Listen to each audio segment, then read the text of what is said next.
نحمدہ و نصلی علی رسول الکریم اعوذ باللہ من الشیطان الرجیم بسم اللہ الرحمن الرحیم لقد کان لکم فی رسول اللہ اسوۃ حسنہ وقال النبی صلی اللہ علیہ وسلم بنی الاسلام علی خمس اما بعد ڈیئر اسٹوڈنٹس اور سامعین سامعات السلام علیکم ورحمۃ اللہ وبرکاتہ۔ اسلام کی بنیاد 5 چیزوں پر ہے۔ لاسٹ کلاس میں ہم نے ارکان اسلام کی جو اہمیت ہے اس پر ڈیٹیل سے بات کی تھی۔ آج ہم ارکان اسلام کے جو 5 جو پلرز ہیں اس پر تھوڑی تھوڑی روشنی ڈالیں گے تاکہ وہ ہم اچھی طرح سے سمجھ میں آ جائیں۔ سب سے پہلا جو رکن اسلام ہے جس کو ارکان اسلام کہا جاتا ہے، اس میں پہلا رکن جو ہے وہ کلمہ شہادت یعنی شہادتین۔ شہادتین کیا؟ نبی صلی اللہ علیہ وسلم نے فرمایا اشہد اللہ الہ الا اللہ واشہد ان محمدًا عبدہ و رسولہ، یعنی کہ میں گواہی دیتا ہوں کہ اللہ کے سوا کوئی عبادت کے لائق نہیں اور محمد صلی اللہ علیہ وسلم اللہ کے بندے اور اس کے رسول ہیں۔ اس کلمہ شہادت کے بارے میں ہم تھوڑی سی گفتگو کریں گے کہ اس شہادت کا مطلب کیا ہے۔ ہم عام طور پہ شہادت کا مطلب لیتے ہیں گواہی۔ گواہی کس کو کہتے ہیں؟ پہلے ہم اس ورڈ کو سمجھ گئے تو پھر یہ ساری بات جو ہے وہ ہماری سمجھ میں آ جائے گی۔ گواہی کیا ہے؟ گواہی کا مطلب یہ ہے کہ آئی بیئر وٹنس، کہ میں گواہی دیتا ہوں، میں یہ اس چیز کو اچھی طرح سے سمجھتا ہوں۔ دوسرے الفاظ میں اگر ہم اور اس کو کلیئر کرنا چاہیں تو یہ ایک کلمہ شہادت جو ہے یہ حلف نامہ ہے۔ حلف نامہ مطلب آپ نے دیکھا ہوگا کہ تقریب حلف برداری ہوتی ہے، یعنی جب کسی کو کوئی عہدہ دیا جاتا ہے تو وہ چارج سنبھالنے سے پہلے ایک حلف نامہ دیتا ہے۔ کورٹ میں آپ نے دیکھا ہوگا کہ جب گواہ کو بلایا جاتا ہے تو پہلے اس سے حلف نامہ لیا جاتا ہے، اس سے قسم اٹھائی جاتی ہے کہ میں حلفیہ اقرار کرتا ہوں کہ میں سچ بولوں گا، جو بھی واقعہ ہے اس کے بارے میں حقیقت بیان کروں گا، یا مجھے یہ جو عہدہ دیا جا رہا ہے، یہ کام دیا جا رہا ہے، میں اس کے بارے میں پوری طرح سے قانون کی پاسداری کرتے ہوئے اپنی ذمہ داری کو نبھاؤں گا۔ یہ وہ حلفیہ اقرار کرتا ہے، اس کو جو ہے وہ ہم یہاں پر اس کو ذہن میں لائیں تو پھر ہم کلمہ شہادت کو، اس گواہی کو جو ہے وہ سامنے رکھیں، اس کو سمجھ سکتے ہیں۔ یعنی جب ہم کہتے ہیں اشہد اللہ الہ الا اللہ تو اس کے 2 مطلب ہوتے ہیں، یعنی ایک تو میں اچھی طرح سے یہ سمجھ گیا، اب میرا پختہ یقین ہو گیا، اتنا پختہ یقین کہ میں نے اللہ کو دیکھ لیا، میں نے یہ سمجھ لیا، اس کو پرکھ لیا کہ اب دنیا میں اللہ کے علاوہ اور کوئی عبادت کے لائق نہیں ہے، یعنی اس پر میرا پختہ یقین، یعنی اس کو میں نے ایسے سمجھ لیا جیسے آنکھوں دیکھا انسان کسی واقعے کو دیکھ کر سمجھ جاتا ہے۔ جیسے انسان اپنی اولاد کے بارے میں، ماں اپنے بیٹے کے بارے میں قسم اٹھا کے یہ کہہ سکتی ہے کہ یہ بیٹا میرا ہے، میرے ہی بطن سے، میرے ہی جسم سے یہ پیدا ہوا۔ ایسے ہی ہم یہ گواہی دیتے ہیں کہ اللہ کے سوا کوئی عبادت کے لائق نہیں، یعنی پوری طرح سے 100% اس بارے میں ہم شیور ہیں۔ دوسرا، یہ گواہی کا مطلب حلف نامہ بھی ہے کہ اب ہم آئندہ جتنی زندگی ہے وہ اسی پیٹرن پہ گزاریں گے۔ کس پیٹرن پہ؟ کہ اللہ کے سوا کوئی عبادت کے لائق نہیں ہے، ہم نے پوری زندگی صرف اللہ کی ہی عبادت کرنی ہے، اپنے معاملات میں بھی، اپنے اخلاقیات میں بھی، اپنی عبادات میں بھی، ہمارے تمام جتنی بھی زندگی گزرے گی، دن ہو، رات ہو، بچپن ہو، لڑکپن ہو، بڑھاپا ہو، خلوت میں ہو، جلوت میں ہو، یہاں پر ہو، وہاں پر ہو، کہیں پر بھی ہو، تو ہم صرف اللہ تعالیٰ ہی کی، اللہ کی عبادت کریں گے، اسی کا حکم کو مانیں گے۔ تو یہ پہلا حصہ جو ہے اشہد اللہ الہ الا اللہ کا مطلب کیا ہے کہ میں یہ گواہی دیتا ہوں، یہ حلف اٹھاتا ہوں کہ اب اللہ کے علاوہ کسی کی عبادت نہیں کی جائے گی۔ کلمے کا دوسرا حصہ اشہد ان محمدًا عبدہ و رسولہ، میں گواہی دیتا ہوں، میں یہ حلف اٹھاتا ہوں، میں اس کو اچھی طرح سے سمجھ گیا۔ کیا سمجھ گئے؟ کہ محمد اللہ کے بندے اور اس کے رسول ہیں۔ اس دوسرے حصے میں 2 چیزیں بڑی اہم ہیں کہ محمد صلی اللہ علیہ وسلم کی بندگی کا بھی جو ہے وہ ہم نے اقرار کرنا ہے اور اس کی رسالت کا بھی اقرار کرنا ہے، یعنی اب اس کی بندگی اور رسالت دو چیزیں کیوں؟ صرف یہی کہہ دیا جاتا ہے کہ محمد اللہ کے رسول ہے، تب بھی کافی تھا، لیکن اس بندہ لفظ کو اندر ڈالنے کا، اس کو اسپیشلی اس پر حلف اٹھانے کا کیا مطلب؟ یہ ایک غور طلب بات ہے۔ اس کا مطلب یہ ہے کہ ہم جب یہ اقرار کریں گے کہ محمد اللہ کے بندے ہیں، یعنی کہ وہ بھی اللہ کی ہی عبادت کرنے والے ہیں، یعنی محمد کی عبادت نہیں کی جائے گی، محمد صلی اللہ علیہ وسلم کو خدائی درجہ نہیں دیا جائے گا، محمد صلی اللہ علیہ وسلم کو خدائی اختیارات میں شریک نہیں سمجھا جائے گا، محمد صلی اللہ علیہ وسلم اللہ کے بندے ہونے کی حیثیت سے ہم ایمان لے کر آئیں گے۔ یعنی اس کے بندے کیا مطلب؟ کہ وہ بھی اللہ کی بندگی میں آتے ہیں، اللہ کی ہی عبادت کرنے والے ہیں، اور وہ بھی جیسے ہم اللہ کے بندے ہیں ایسے محمد صلی اللہ علیہ وسلم بھی اللہ کے بندے ہیں، اور محمد صلی اللہ علیہ وسلم اللہ کے رسول بھی ہیں۔ یہ ان دو باتوں کی گواہی بھی ہے اور یہ ہمارا حلف بھی ہے۔ دوبارہ سے اس کو دیکھیں کہ پہلے حصے میں کیا ہے؟ اشہد اللہ الہ الا اللہ، کہ میں اللہ کی گواہی دیتا ہوں کہ اللہ کے سوا کسی کی عبادت نہیں کروں گا، یعنی کہ عبادت صرف اللہ کی کروں گا۔ اور جو دوسرا حصہ تھا وَأَشْهَدُ أَنَّ مُحَمَّدًا عَبْدُهُ وَرَسُولُهُ، کہ محمد صلی اللہ علیہ وسلم اللہ کے بندے اور اس کے رسول ہے۔ مطلب پہلے حصے میں اللہ کی عبادت کروں گا، دوسرے حصے کے مطابق عبادت محمد صلی اللہ علیہ وسلم کے طریقے کے مطابق کروں گا، یعنی اس کلمے میں ہمارا مینیفیسٹو، ہماری زندگی کا لاہ عمل پورا بیان کر دیا گیا کہ اب ہم نے اللہ کی عبادت کرنی ہے اور محمد کے طریقے سے کرنی ہے، بس۔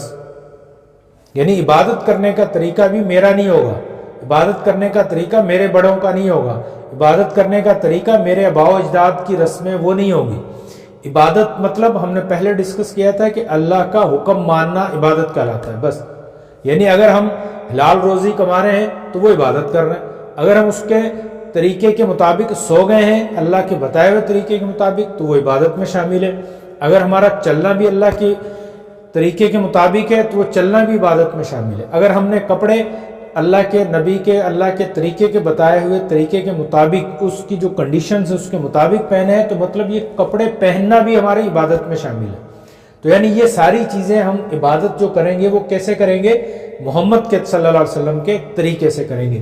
یہ کلمہ شہادت کی ڈیمانڈ کیا ہے کہ ہماری پوری زندگی کا مینیفیسٹو یہ ہے کہ ہم نے اللہ کی عبادت کرنی ہے، محمد کے طریقے سے کرنی ہے، بس۔ یہ اشہد اللہ الہ الا اللہ واشہد ان محمد رسول اللہ کا مطلب اور مفہوم یہی ہے، یعنی ہماری زندگی اب اللہ کی عبادت کرتے ہوئے گزرے گی اور عبادت بھی محمد کے طریقے کے مطابق کی جائے گی۔ اس کے علاوہ محمد صلی اللہ علیہ وسلم کے طریقے کے مخالف کوئی بات آ جائے، چاہے ہمارے باء و اجداد کی ہو، ہمارے وزیر اعظم کی ہو، ہمارے خلیفہ کی ہو، ہمارے مولوی صاحب کی ہو، ہمارے پیر صاحب کی ہو، میرے دادا کی ہو، نانا کی ہو، پڑنانا کی ہو، کسی کی بھی ہو، وہ ہم نے اس کو چھوڑ دینا ہے، لیکن محمد صلی اللہ علیہ وسلم کے طریقے کو پکڑنا ہے اور اسی طریقے سے اللہ کی عبادت کرنی ہے۔ That is the meaning of کلمہ شہادت۔ یہ ہمارا پہلا رکن ہے۔ آگے چلتے ہیں، دوسرا رکن نماز۔ نماز کے بارے میں اسلام میں ایک بڑی اہمیت جو ہے وہ نماز کو حاصل ہے، یعنی بنیادی جو عبادات ہیں ان میں سب سے زیادہ اہمیت جو حاصل ہے وہ نماز کو حاصل ہے۔ اور نماز کو کیوں حاصل ہے؟ اس کے بہت سارے اسباب ہیں، بہت ساری وجوہات ہیں جن کی وجہ سے نماز کو بہت اہمیت حاصل ہے۔ کچھ آیات ہم دیکھ لیتے ہیں جو ہمارے سیلیبس میں ہے، اور پھر آگے ہم نماز کی اہمیت کے حوالے سے مزید جو ہے وہ ڈسکس کریں گے۔ سورہ روم میں اللہ تعالیٰ فرماتے ہیں اقیموا الصلاۃ ولا تکونوا من المشرکین، یعنی نماز قائم کرو اور مشرکین میں سے مت ہو جانا، یعنی جو نماز ادا نہیں کرتا، جو نماز کو قائم نہیں کرتا وہ مشرکین میں سے ہو جاتا ہے، یعنی جو مسلمان ہے وہ نماز قائم کرے گا، جو مسلمان نہیں ہے وہ نماز نہیں پڑھے گا۔ تو یہ آگے جو ہے وہ اس کو اور مزید جو ہے وہ واضح کر دیا گیا۔ نبی صلی اللہ علیہ وسلم فرماتے ہیں رأس الامر الاسلام و عمودہ الصلاۃ، یعنی دین کی اصل بنیاد جو ہے وہ خدا اور اس کے رسول کے سامنے سر تسلیم خم کرنا ہے۔ سر تسلیم خم کیا؟ کہ ان کی بات کو ماننا ہے اور پھر وہ عمودہ الصلاۃ، اور اس عمارت کا جو ستون ہے وہ نماز ہے. یعنی جو اب ہم ارکان کی بات کر رہے ہیں تو نماز اکیلے کی ہی اتنی اہمیت ہے کہ اس کو بھی ستون کہا گیا ہے. ایک اور حدیث میں ہم پڑھتے ہیں الصلاۃ عماد الدین، کہ نماز جو ہے وہ دین کا ستون ہے. اب نماز کے حوالے سے کچھ بات کر لیتے ہیں کہ نماز کی اہمیت تو آپ اس بات سے اندازہ لگا لیں کہ جب لوگوں کو جہنم میں ڈالا جائے گا تو فرشتے ان سے پوچھیں گے کہ تمہیں کیوں جہنم میں ڈالا گیا، تمہارے پاس نبی بھی آئے، سب چیزیں آئیں، تو پھر تمہیں کیوں ڈال دیا گیا؟ تو وہ آگے سے جواب دیں گے. سورہ مدثر میں یہ آیت اللہ تعالیٰ نے فرمائی کہ وہ ان کا جواب نقل کیا اللہ نے، ان کا جن کو جہنم میں ڈال دیا جائے گا. کیا کہ لم نکو من المصلین، کہ ہم نماز نہیں پڑھتے تھے، یعنی ہم نماز چھوڑنے والے تھے، نماز نہیں ادا کرتے تھے. ایک اور جامع ترمذی کی جو حدیث ہے من ترک الصلاۃ متعمدا فقد کفر، یعنی جس نے نماز کو چھوڑ دیا، جس نے جان بوجھ کر نماز کو نہیں پڑھا تو وہ اس نے کیا کیا؟ فقد کافر، کہ وہ کفر کر لیا اس نے. یعنی مسلمان اور کافر کے درمیان میں جو فرق پیدا کرنے والی چیز ہے وہ کیا ہے؟ وہ نماز ہے. ایک اور حدیث میں آتا ہے بین العبد و بین الکفر ترک الصلاۃ، کہ مسلمان اور کافر کے درمیان میں نماز کا ہی فرق ہے. اس طرح سے اور بہت ساری حدیثیں ہیں. ایک اور حدیث میں آتا ہے نبی صلی اللہ علیہ وسلم فرماتے ہیں اول ما سئل عن الصلاۃ، کہ سب سے پہلا جو سوال کیا جائے گا قیامت والے دن وہ نماز کے بارے میں سوال کیا جائے گا. تو نماز کی انتہائی اہمیت ہے. تو ہمیں چاہیے کہ ہم 5 وقت کی نماز کو باقاعدگی کے ساتھ جو ہے وہ ادا کریں. یعنی نماز کو قائم کرنے کا حکم دیا گیا. قائم مطلب یہ نہیں کہ بس آئے نماز پڑھ لی، جب دل کیا نماز پڑھ لی، جب وقت ملا نماز پڑھ لی، کبھی 2 پڑھ لی کبھی 3 پڑھ لی، نہیں. یعنی ہمیشہ کے لیے اس کو قائم کرنا ہے. جیسے ہوتا ہے نا بلڈنگ کو قائم کر دینا، کسی ادارے کو قائم کر دینا، وہ ادارہ پھر ہمیشہ چلتا رہے. تو وہ اس طرح سے نماز کو قائم کرنا، یعنی اس کو مضبوطی کے ساتھ اس کے اوپر جمے رہنا ہے. آگے دیکھتے ہیں کہ نماز کے فوائد کیا ہیں. نماز کے فوائد کے حوالے سے بات کریں تو بہت ساری چیزیں ہیں، بہت سارے اس کے فوائد ہیں. کچھ فوائد تو ایسے ہیں کہ نماز پڑھیں گے تو ہمیں 27 مسلمان رہیں گے، دین کا رکن جو ہے وہ ہمارا قائم رہے گا. باجماعت نماز ادا کریں گے تو 27 نمازوں کا ثواب ملے گا. قیامت والے دن جو ہے وہ ہمیں اجر ملے گا، جنت میں جائیں گے. یہ ساری چیزیں ہیں. اس کے علاوہ کچھ دنیاوی فوائد بھی ہیں. آپ نے دیکھا ہوگا کہ انسان کو زندگی گزارنے کے لیے کچھ بنیادی جن چیزوں کی ضروریات ہیں، جن چیزوں کے ان کو لازمی ہیں، وہ ہمیں نماز سے وہ فوائد حاصل ہو جاتے ہیں. مثلا ہم دیکھتے ہیں سب سے پہلے ہم ترتیب سے ذرا چلیں تو پہلے نماز کا فائدہ کیا ہے؟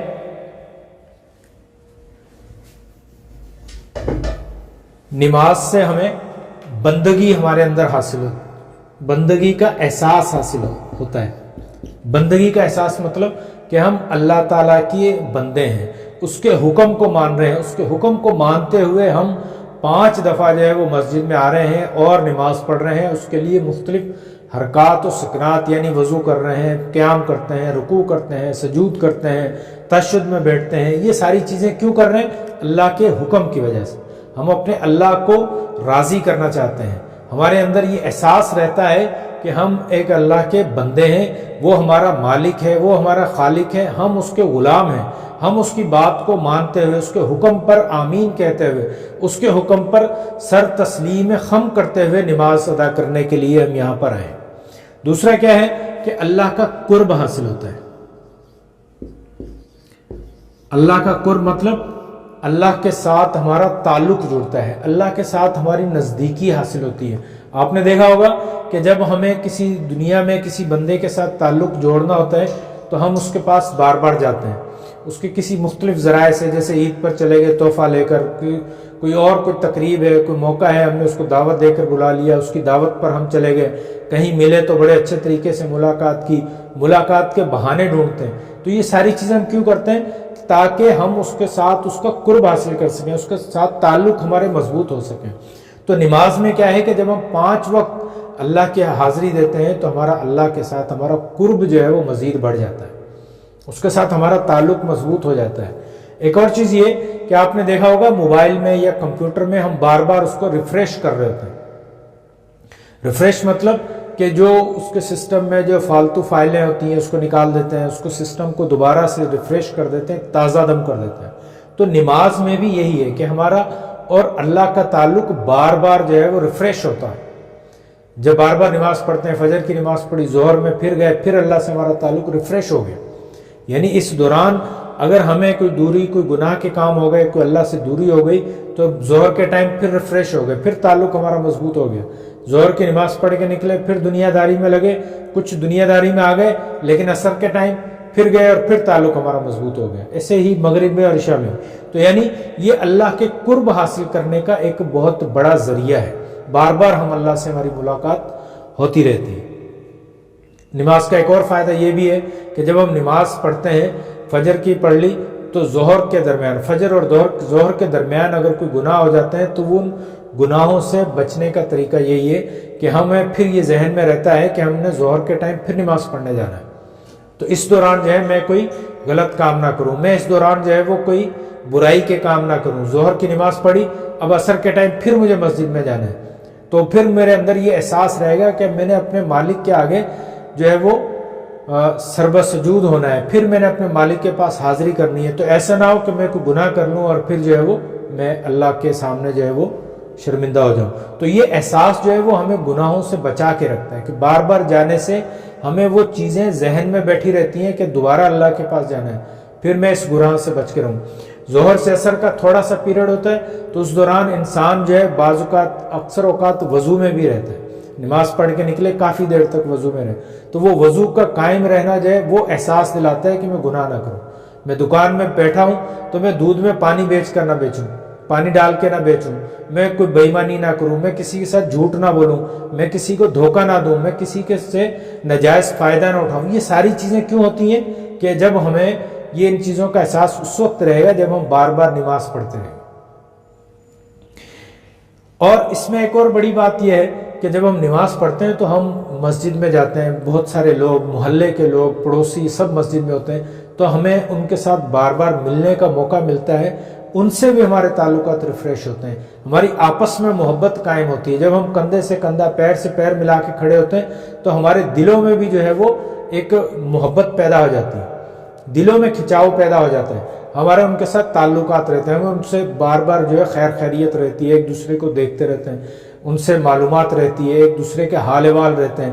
اگر کسی کو کوئی پریشانی ہوتی ہے تو سب مل کر پھر اس کو سالو کرنے کی کوشش کرتے ہیں. ان سب کی چیزیں کے پیچھے کیا ہے, نماز کا ہی فائدہ ہے. اس میں نماز میں ایک اور فائدہ کیا ہے کہ اجتماعیت کا احساس ہوتا ہے. اجتماعیت مطلب کہ ہم سب لوگ ایک ہی ہیں, یعنی ہم سب کے ساتھ مل کر ہمیں چلنا چاہیے, سب کے ساتھ مل کر ہمیں کام کرنا چاہیے, ہمیں کسی دوسرے کو نقصان نہیں پہنچانا چاہیے. ہم اجتماعی فائدے کو دیکھیں. یہ ساری چیزیں کب اور کیسے پیدا ہوں گی, جب ہم نماز کو پڑھیں گے. بار بار مسجد میں جائیں گے, پوری صف ہوگی, 2 صفیں ہوں گی, بہت سارے لوگ ہوں گے. پھر اب جمعے کی نماز میں پوری مسجد بھری ہوتی ہے, پھر عید کی نماز میں جب گراؤنڈ میں, پارک میں, عیدگاہ میں پڑھتے ہیں تو پورے شہر کے لوگ ہوتے ہیں. اسی طرح سے حج میں جاتے ہیں تو پوری دنیا کے لوگ ہوتے ہیں. اس سے انسان کے اندر اجتماعیت پیدا ہوتی ہے, اور وہ اجتماعیت جو ہے وہی انسان کی ترقی کا باعث ہوتا ہے. آپ دیکھیں کہ دنیا میں جتنے بھی انسان ہیں وہ سب ایک دوسرے کے لیے کام کر رہے ہوتے ہیں. جتنے کاروبار ہیں وہ کیا ہیں, وہ ایک دوسرے کو سروسز مہیا کر رہے ہیں. ان سروسز کا نتیجہ کیا نکلتا ہے کہ ہم سب لوگ ترقی کرتے ہیں, ہم سب لوگوں کو سہولت ملتی ہے. تو یہ ایک اجتماعی زندگی ہے. انسان ہمیشہ اجتماعی زندگی ہی گزارتا ہے. یہ ہمارا سوشل سسٹم ہی ایسا ہے کہ ہمیں اجتماعی یونٹی کی طرف جو ہے وہ لے کر چلتا ہے. جانوروں کو آپ دیکھیں تو وہ بڑے جانور بھی, چھوٹے جانور بھی, وہ انفرادی زندگی گزارتے ہیں. بس وہ اپنا کھاتے ہیں, سوتے ہیں, کھاتے ہیں, سوتے ہیں, بس اس کے علاوہ اور کچھ نہیں. جبکہ انسان کیا ہے, انسان کے جتنے کاروبار ہیں, آپ کوئی بھی کام لے لیں, وہ سب دوسرے انسانوں کے لیے ہوتے ہیں. یعنی میں جو پیسے کما رہا ہوں وہ انسانوں سے کما رہا ہوں, میں جو خرچ کر رہا ہوں وہ انسانوں پہ کر رہا ہوں, میری دکان ہے تو وہ انسانوں کے لیے ہے, کارخانہ ہے تو انسانوں کے لیے, میری فصلیں ہیں تو وہ کارخانوں کے لیے, میں گاڑی چلا رہا ہوں تو دوسرے انسانوں کے لیے. تو یہ سب چیزیں کیا ہیں کہ صرف انسانوں کے لیے ہی ہیں. تو اس نماز سے اجتماعیت پیدا ہوتی ہے. آج ہمارے معاشرے میں اس اجتماعیت کا بڑا فقدان ہے. میں نے ایک لیکچر میں یہی ڈسکس کیا تھا کہ جب نبی صلی اللہ علیہ وسلم نے نبوت کا اعلان کیا تو اس وقت جو عرب کے لوگ تھے وہ سب انفرادی زندگی گزار رہے تھے، اور اس حد تک انفرادی کہ ان کے اندر اجتماعیت بالکل بھی نہیں تھی. لیکن 23 سال کے عرصے میں نبی صلی اللہ علیہ وسلم نے ان میں اجتماعیت پیدا کر دی. اب وہ سب ایک ہو کر سوچنے لگ گئے. وہ مکہ کے لوگ، مدینے کے لوگ، جو مختلف قبائل کے، اوس کے، خزرج کے، قریش کے، بنو غطفان کے، بنو قصیف کے سارے لوگ جو ہیں وہ پہلے الگ الگ قبیلے کے تھے. اب وہ سارے ایک یونٹی، ایک امت بن گئے، ایک گروپ بن گیا. اب اس ایک گروپ نے کیا کیا کہ پوری دنیا فتح کر لی. کیسر و کسرا کو جو ہے وہ شکست دے دی، روم و فارس فتح کر لیے. وہ کیسے کیے؟ اس اجتماعیت کی وجہ سے. اور ماضی قریب میں دیکھ لیں 1947 میں پاکستان کیسے وجود میں ہے؟ اجتماعیت کی وجہ سے. تمام لوگوں نے، کروڑوں لوگوں نے جو ووٹ دیا، ایک اکٹھے ہو کر ایک مقصد کے لیے ووٹ دیا. اجتماعیت پیدا ہوئی. قائد اعظم محمد علی جناح نے اجتماعیت پیدا کی، سب کو ایک ساتھ کر دیا.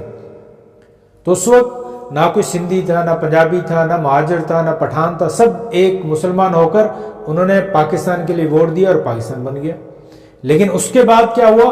اس کے بعد ہم نے ادھر ہم ادھر تم کے نعرے لگائے، ہم نے تقسیم شروع کی، تو پاکستان بھی دو لخت ہو گیا، ٹکڑے ہو گیا. اور آج پھر وہ لسانیت کی لسانیت پر، قومیت پر جو ہے وہ مختلف گروہوں کو جو تقسیم کر دیا گیا. تو آج ہم پھر پستی میں چلے گئے. ہمیں ترقی کے لیے واپس اجتماعیت کی طرف آنا چاہیے. انفرادیت جو ہے وہ ہمیشہ نقصان دہ ہوتی ہے، اجتماعیت ہمیشہ فائدہ مند ہوتی ہے. اور آگے چلیں تو نماز کا اور بھی بہت سارے فوائد ہیں، جس میں ایک اور بڑا اہم فائدہ جو ہے وہ انسان کے اندر نظم و ضبط پیدا ہوتا ہے. نظم و ضبط، نظم و ضبط کیا؟ ڈسپلن پیدا ہوتا ہے. یعنی نماز ہمیں یہ سکھاتی ہے کہ سب نے مل کر ایک امام کے پیچھے اس کے اللہ اکبر کہنے پر جو ہے وہ کام کرنا ہے. وہ جیسے کہتا چلا جائے گا، چاہے وہ عمر میں چھوٹا ہو، تعلیم میں چھوٹا ہو، کچھ بھی ہو، گورا ہو، کالا ہو، کیسا بھی ہو، لیکن پیچھے کھڑے جتنے بڑے بھی لوگ ہیں، وزیر اعظم بھی کھڑا ہے، خلیفہ بھی کھڑا ہے، مسلمانوں کا کوئی امیر ترین بلینئر بھی کھڑا ہے، لیکن اب اس نے اس امام کی بات کو ماننا ہے. اس نے کہا اللہ اکبر تو سب نے اللہ اکبر کہنا ہے. اس نے اللہ اکبر کہہ کر رکوع میں گیا تو سب اس کے بعد جو ہے وہ رکوع میں جھک جائیں گے. ایسا نہیں ہے کہ وہ رکوع میں چلا گیا، وہ جھک گیا تو پیچھے کوئی کھڑا ہوا ہے، جو کھڑا ہوگا اس کی نماز ہی نہیں ہوگی. یعنی نظم و ضبط، ڈسپلن کی اتنی اس میں دی گئی ہے کہ تمام لوگ جو ہیں وہ ایک ہی صف میں، ایک ہی قطار میں کھڑے ہو جاتے ہیں اور ایک امام کی آواز پر لبیک کہتے ہیں.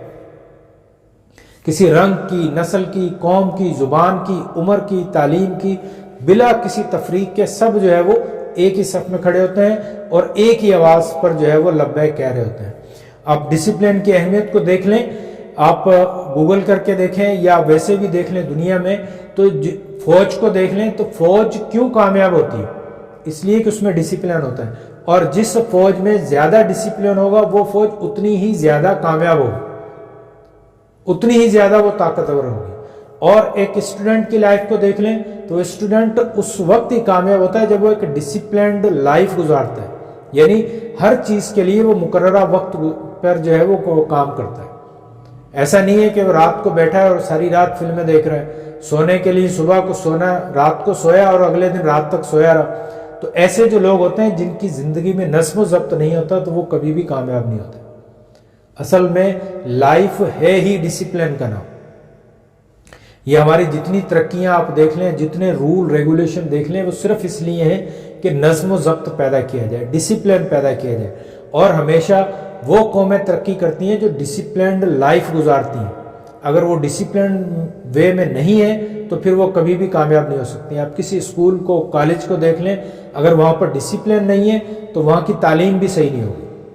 یہ چوراہے، یہ سگنل، یہ ٹریفک، ون وے، ٹو وے، یہ کیوں بنائی جاتی ہے؟ رانگ وے، یہ ساری چیزیں کیوں ہیں؟ صرف اس لیے کہ ایک نظم و ضبط کے طریقے کے مطابق جو ہے وہ ایک طریقے سے چلتے رہے. اگر چوراہے پر سگنل نہ ہو تو چاروں طرف سے ٹریفک آئے گی اور پھنس جائے گی. اس کا نتیجہ کیا نکلے گا؟ ٹائم ضائع ہو جائے گا، فیول ضائع ہو جائے گا، ریسورسز ضائع ہو جائیں گے. لوگوں کو اپنے جگہ پر، جہاں مطلوبہ جگہ پہ پہنچنا ہے، وہ کوئی بھی نہیں پہنچ پائے گا. یہ اس کا مظاہرہ ہم پاکستان میں اکثر دیکھتے رہتے ہیں.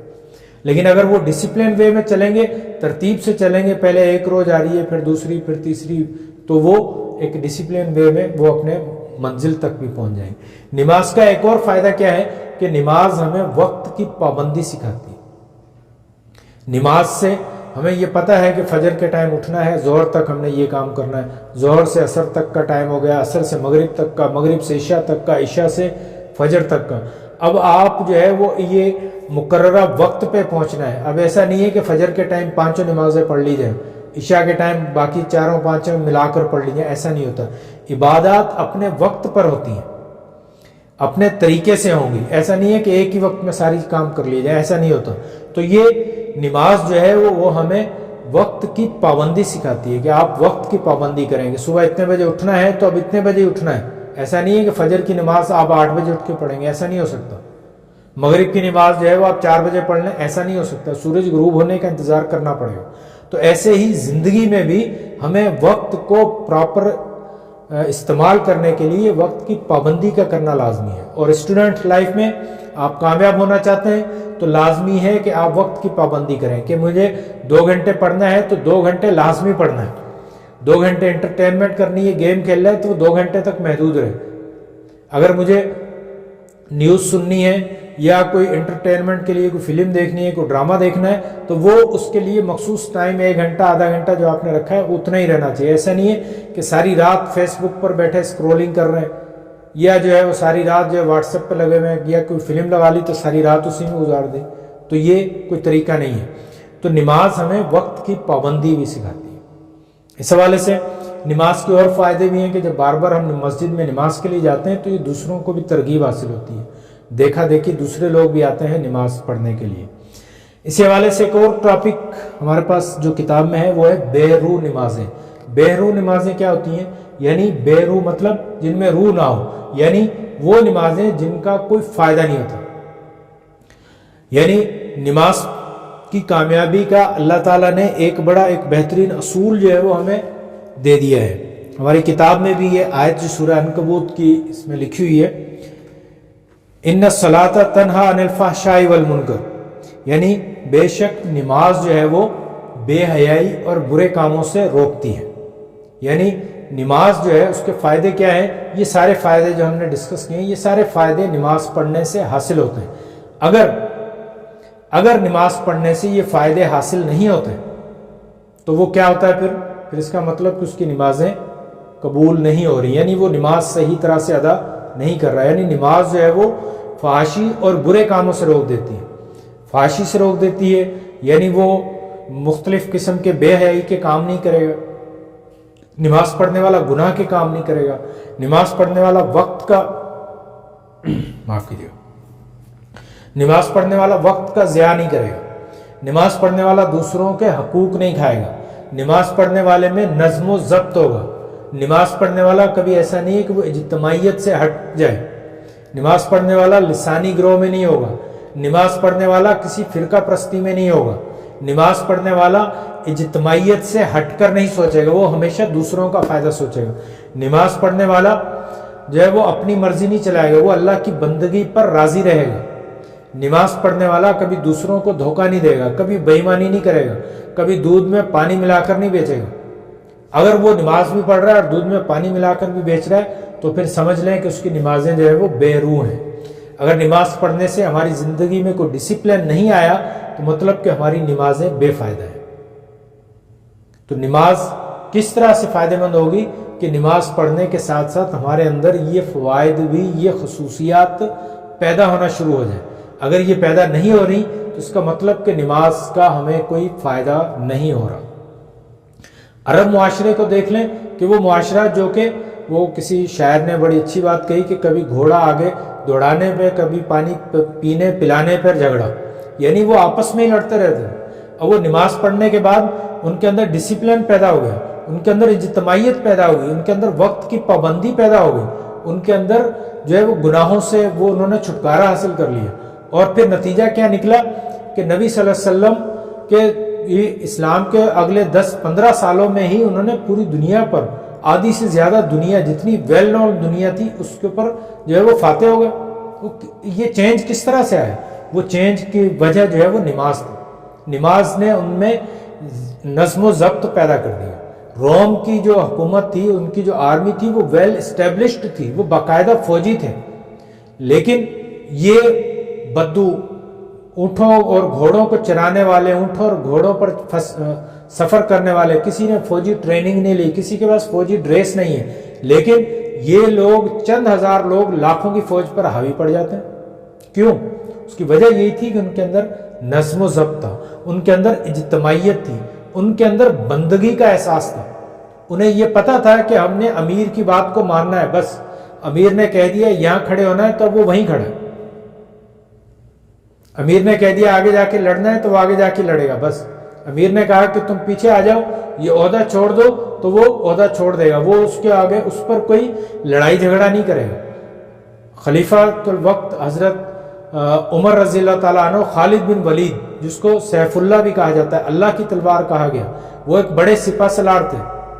ان کو عین جنگ کے دوران سپہ سالاری سے واپس کر کے انہوں نے کہا کہ تم ایک عام سپاہی کی طرح لڑو. اب وہ چاہتے تو وہ منع کر دیتے کہ میں اتنی بڑی شخصیت ہوں اور میں ایک عام سپاہی کی طرح لڑوں، لیکن نہیں، انہیں اپنی بندگی کا احساس تھا. انہوں نے فوراً خلیفہ وقت کی بات کو مانا اور سپہ سالاری چھوڑی اور ایک عام سپاہی کی طرح جو ہے وہ جنگ میں شریک ہونا شروع ہوئے. تو یہ احساس ہمیں نماز پیدا کرتی ہے.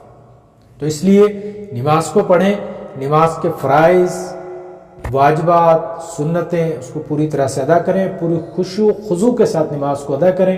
آگے ہم کسی ٹاپک میں انشاءاللہ نماز کے خشوع و خضوع پر بات کریں گے. باقاعدہ اچھے طریقے کے ساتھ وضو کرنا چاہیے، پھر اس کے بعد پورے سکون کے ساتھ، اطمینان قلب کے ساتھ نماز کو ادا کریں. اور نماز میں جو ہم ساری دعائیں وغیرہ پڑھتے ہیں ان کو اچھی طرح سے سمجھ کر پڑھیں. نماز جو ورڈ ہے، اصل میں یہ نماز ورڈ فارسی کا ہے، اس کے لیے عربی میں جو ورڈ ہے وہ صلاۃ. صلاۃ کا مطلب کیا ہے؟ دعا کرنا. جیسے ہم نبی صلی اللہ علیہ وسلم پر درود پڑھتے ہیں تو وہ درود کا مطلب کیا ہوتا ہے؟ وہ نبی کے لیے ہم دعا کر رہے ہوتے ہیں. تو نماز کا جو مطلب کیا ہے؟ الصلاۃ کا مطلب کیا ہے؟ دعا کرنا. انگلش میں آپ اس کی ٹرانسلیشن میں دیکھیں دا پریئر لکھا ہوتا ہے. پریئر مطلب دعا کرنا.